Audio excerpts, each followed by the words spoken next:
Okay, so let's get started. We're going to be taking a look at working with blow-off valve-based boost control found in our Link G5 and G4X programming. Now, Link doesn't natively support blow-off valve-based boost control, but what we're going to be doing here is getting creative with the software so we can introduce a boost control solenoid between our intake manifold pressure source and our blow-off valve so that we can control how much boost we're building and control how much flow we're putting into the engine. This is something that we can use very effectively on a supercharged application to regulate the amount of boost, let's say in lower gears to gain traction, or in a turbocharged engine, we can use it in a drag race situation so that we can gain traction and keep the turbocharger up on spool so that when we click to a higher gear, we have the turbocharger ready to go, making all the boost that we want. So there's going to be two different ways we're going to talk about introducing this. The control concept and how we're actually going to be working in the programming from Link is the same, whether it's supercharged or turbocharged. It's just the goal, kind of what we want to achieve with the blow-off valve-based boost control might be slightly different depending on, again, supercharged or turbocharged.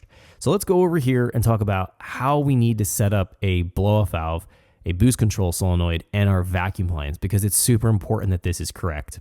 Coming up on screen, we have a quick picture here showing the correct orientation of our vacuum routing for the boost control solenoid between the intake manifold and the blow-off valve. So looking here, we have on the left, typical intake manifold. Then we have our blow-off valve. This is a tile blow-off valve. They're all going to function the same. And then we also have a 3-port MAC boost control solenoid. Now you'll note on the MAC solenoid, there's ports 1, 2, and 3. We're going to find we have a pressure source, vacuum source. It's found after the throttle body somewhere on the intake manifold. That's going to go into port 3. Then port 2 is going to go to our blow-off valve.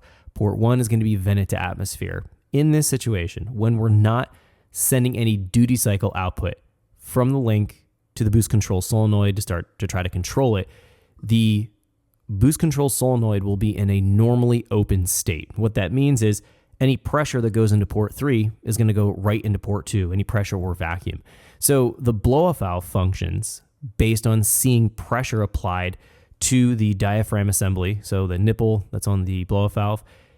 You hook that to your intake manifold, you get into boost, blow-off valve closes, there's no leak, come off a boost. As soon as it sees any kind of vacuum, it's going to open the valve and dump any excess pressure out of the blow-off valve so it doesn't make its way to the throttle body and bounce back and hit the compressor and create compressor surge. So the blow-off valve is a pretty simple device. Now, if we go in and let's just say we remove the vacuum pressure reference to the blow-off valve under boost, what's going to happen, there's a rated spring pressure in the blow-off valve. It's actually going to open the valve and dump flow and pressure out of the valve, and it's going to essentially lose boost, lose power.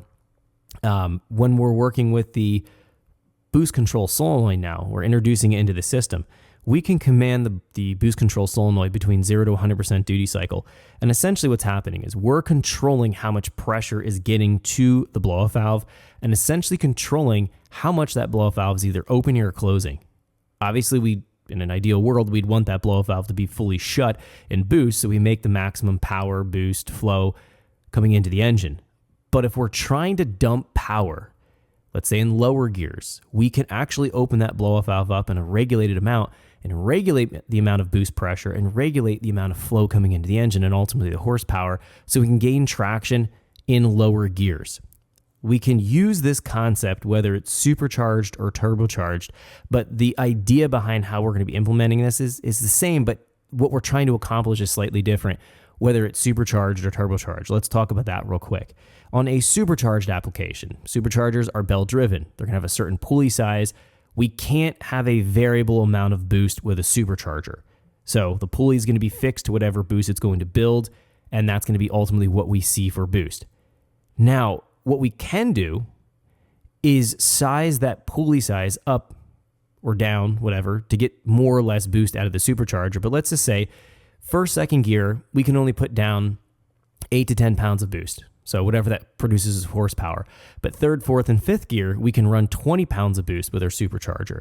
So what we can do is use the blow-off valve-based boost control to bleed off the pressure and flow so that we build less boost for first and second. And then we close the blow-off valve in third, fourth, and fifth and build all the pressure and boost that we want. So we can actually pulley up our supercharger to give us a lot more boost, but then bleed off the pressure and flow in the lower gears using the boost control solenoid to control the opening on the blow-off valve. So hopefully it makes sense. Now in a turbocharged application, specifically drag racing, we'll find that we usually want to run on a traction limited vehicle. Let's say we're front wheel drive. We want to run lower boost in first and maybe part of second gear. In a drag race vehicle, we're going to find it takes, and usually we're going to have a large laggy turbo, it's going to take a bit of time for the compressor speed to pick up to be able to generate higher boost pressures. And because first gear is typically going to have the least thermal load on the engine, the turbocharger is not going to want to build maximum boost. But we'll find if we try to turn down the boost through working with just the wastegate and the boost control, and then we click over to second gear, the large laggy turbo won't immediately start to generate more boost pressure. And let's say in second, we can put all the boost down. First gear, we're traction limited. We're going to be in a situation where we're never really going to get the car to go any faster at the track simply because we can't get our compressor speed up. In order to get our compressor speed up, but dump power in first gear, we can use the same blow-off valve based boost control. So we're able to open that valve, allow the boost and flow to dump out of the charge pipe out of the blow-off valve, wherever your blow-off valve is mounted. It's usually on the charge pipe. We'll find that we can regulate the power and the boost in first gear. And the advantage with the turbocharger is that as soon as we click second gear, let's just say we can put all the power down in second gear, we can immediately close that blow-off valve, stop that pressure and flow leak, and immediately generate the boost because the compressor speed is already up on the turbocharger. We're not waiting for it to build the boost. It's already building the boost. We're just dumping out the excessive pressure and flow from the blow-off valve. So the technique with a front-wheel drive, usually it's front-wheel drive, rear-wheel drive, you could be in the same traction limited situation, but it's typically front-wheel drive cars, turbocharged. We're trying to build a ton of boost, but we don't want to have that boost in first gear. A blow-off valve is a very effective way to control your power and boost output going into your engine. So hopefully understand the concept there. Now let's talk about how we can implement this strategy. It's super easy. So what we're going to find is we have, and we talked about this in a previous tutorial, we have this page here labeled second boost. Now normally I use this page to control a second boost control solenoid. We talked about on a turbocharged engine, we would have potentially external wastegate, might be internal, but typically it's going to be external wastegate. On external wastegates, we have a top and a bottom port for control. Thanks for checking out our teaser clip. If you want to see the rest of this video and more than 500 hours of current EFI training we have to offer, make sure you click right here. If you want to go and check out more teaser clips from this training course, click here, and you don't want to miss any of the videos we're going to be releasing on this channel, so make sure you subscribe and click here. Thanks for watching, and I'll see you guys later.